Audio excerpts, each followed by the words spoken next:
छतिया पछूरा काहे खातिर देत बड़ा प्यार ही अधूरा। सुना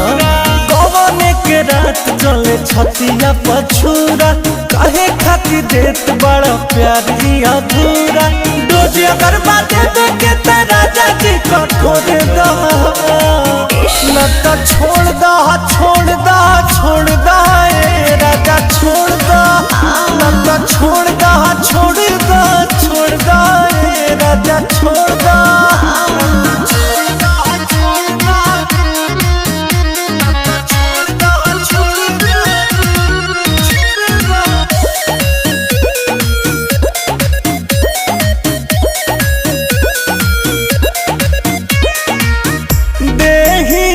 छुए हो मोहन ना भरे हो रे ही का करे राजा जी दुख बड़ी देलो निम्बुआनी होनी जवनिया नी जोड़ दा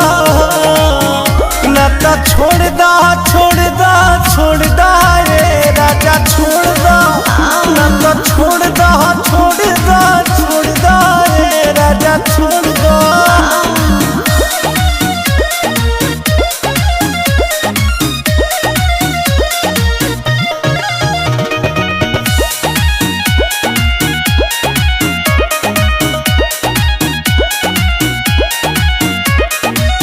सुनीला बात खाना बा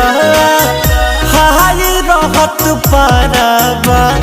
सिजिया पर तोहरा रहत सजनवा टोकिया सहारा बा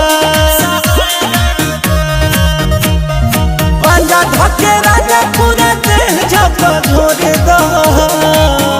न तो छोड़ दा छोड़ दा छोड़ दा रे राजा छोड़ दा न तो छोड़ दा छोड़ दा छोड़ दा रे राजा छोड़